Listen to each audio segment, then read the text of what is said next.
I have been freelancing for the last 10 years, and now I do earn over $10,000 per month from freelancing, but the path here wasn't easy and wasn't as straightforward. So if you are in your 20s, I want to say something to you because I believe, disregarding the finances, I think freelancing is one of the best things you can do while you're still very young. Because I started when I was like 20 years old. I started sort of getting into freelancing, trying new things. And honestly, if I would now stop freelancing and would go to do 9 to 5 or would go to do business, like if I would do anything else, I am so grateful that I chose to do freelancing because it taught me some very valuable skills that I don't think you can really get anywhere else. A lot of people think that freelancing is a replacement for 9 to 5 jobs, that freelancers are basically the same thing, just they don't have a full-time contract, they have their own contract, and that's basically it. And you still kind of work all day, you still exchange time for money, and that is basically it. And they're not wrong. There is some truth to it, that freelancing is sort of similar, but there is a big difference, because freelancing is so much more than just a difference in contracts. One of the biggest things that freelancing teaches you is just being independent and being not dependent on anything, neither on your clients, nor on one client, on one contract, on one company, on anyone. And since you are a freelancer, you actually need to know a lot of stuff like accounting, sales, communication, negotiations. You need to do a lot of, you're not just a freelancer. Once you start freelancing, you realize that you do need a lot of other skills and a lot of other client management skills, and just being able to manage several clients and several projects at the same time. There is so much more to freelancing than people realize. And like traditional jobs where you're kind of secure, you have a contract and you can stay with it, and as long as you meet, basic KPIs, you can work with that company even for life. But with freelancing, you're forced to adapt, to grow, to learn. There isn't always a certainty, even if you can get income the next month. Although the more you freelance, the less, of an issue that becomes. But definitely in the beginning, this is a big thing. So it forces you to do things that you otherwise wouldn't need to do. Okay, but you might say, Benas, why do you need to put yourself through all of this misery or all of these unpleasant things? Just go and find 9 to 5 job and that's it. And well, you're kind of right. You don't have to do it. And I believe freelancing is not for everyone. It definitely it does require a specific type of person who is a bit more resilient and who can go through some struggles to go and actually achieve something. But if you are that type of person who is considering freelancing, I personally do suggest that to everyone, at least to give it a try to see how it goes, because you never know. You might be the person that this is not for, and you might want to start a business, or you might want to go do 9 to 5. That's up to you. But you'll never know if you don't try. But if you do eventually try and you kind of go through these things, there are a couple of things that you will become more resilient to challenges. Not just freelancing, but life in general. Life is tough, there are a lot of things that we need to do, take care. Life is not only about work. There is so much more that is happening with our family, friends, and just basic necessities, things, and just it's crazy what is happening out there. And with freelancing, you become more accustomed to that chaos. So you do become more resilient to challenges. You do become better at saving and planning. Freelancing forces you to save money, to have a buffer of at least 3 months, better yet 6 months. So you have some savings and you plan and budget a lot better because you have to. And then since you talk so much with many different clients and you sell yourself so much, you actually become skilled at selling and negotiating. Again, freelancing forces you to do that because you're doing it like every single month.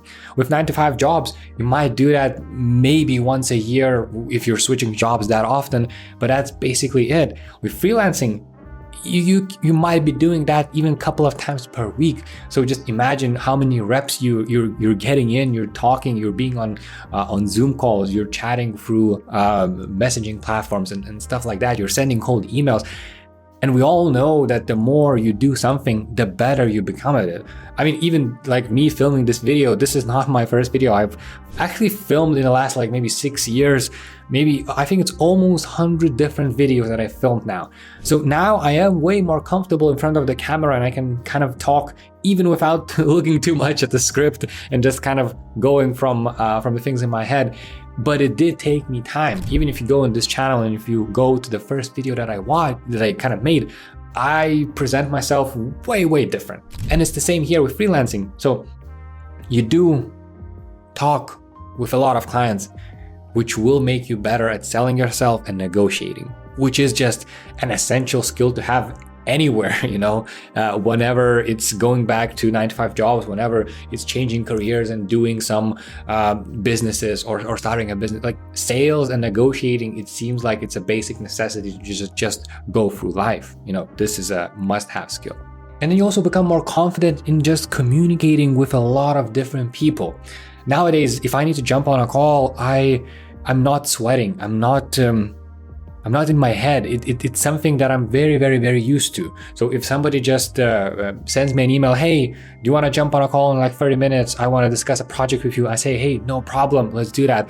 And every meeting is very difficult. But with freelancing, since again, you're doing reps, you are becoming more confident in communicating with people, and communication is just essential, again, everything and everywhere that you do in life. And then freelancing also makes you more organized and efficient. You have to be. If you're not organized or efficient, then you only can have one client at a time, which is just, you might as well then go to 9-to-5 job, unless that client is paying you, unless it's a very long-term project and a very complex project, like, that takes like your entire day, then maybe. But still, if you're a freelancer, the whole point of freelancing is to have several different clients and several different projects running at the same time. But to manage that, you need to organize your emails, your files, your life. Nobody makes you wake up early if you're a freelancer. That's the whole point. If you're a 9-to-5 job, it's in your contract that you have to be at certain times available for your job, and you have to be even sometimes in the office. But with freelancing, I can wake up whenever I want. So I have to put rules on myself, which is good because it allows me freedom and flexibility to kind of do with my day how and sort of whatever I want. But on the other hand, I still need to structure myself to be efficient and to do the work. So being a freelancer really makes you do all of these things. But I'm not going to sugarcoat it. Freelancing is tough, especially if you start out. It took me I think it took me about 2 to 3 years until I kind of became full-time freelancer. So it does take time to get into things, but the rewards, they're unmatched. So I personally wouldn't exchange them to anything else. We're talking about financial freedom. We're talking about flexibility in terms of time and the type of clients and work that you do. We're talking about skills that I mentioned in this video that you gain, and they will be with you for the rest of your life, whatever else you choose to do. So for me, it was life-changing. And I wouldn't have started a lot of the side hustles and different projects and different ideas that I had in my head if I wouldn't be a freelancer. Because I did have 9-to-5 jobs in my life, although not that very much and not for long, because I felt it wasn't for me, always. But I still remember that it took so much time of my day that I wasn't able to do anything else, and I didn't have the energy for it. With freelancing, I am able to manage my time a lot better. I am able to work sometimes even fewer hours per day. It depends on seasons and the clients, but sometimes I only have a couple of clients at a time, which means I only need to spend maybe 3 to 4 hours per day on work, which means if I start work at 9, I might be finished by lunch, by 12, by 1. And that gives me time to do other things, which is, I think, a very great benefit of freelancing, as it lets you explore other avenues and other hobbies. And you can spend that time with your family, you can spend that time with your friends, or you can spend that time doing something else. And so I've done so many things like building newsletters, starting this YouTube channel, building different websites, selling different websites, creating faceless YouTube channels. I'm just constantly doing something extra after I finish my freelancing work. And I'm super grateful that I chose freelancing because it allowed me to explore all of these new avenues. And I already have profited a lot from these things. I already gained a lot of skills because I was able to, do other things besides freelancing. So if you're considering freelancing, I would take a leap if I would be you. I think the opportunities and personal growth are very worth it. But again, it's your decision. But if you want to learn more about how I freelance, what are my strategies, how I find clients, I have a newsletter where I share all of my 10-year freelancing knowledge and everything that I learned, how I do things, just a lot of more details than I could put in this YouTube video. So there's going to be a link in the description if you want to sign up. But for now, if you still want to watch one more YouTube video, then YouTube suggests and recommends this one. So check it out here. But that's it for me.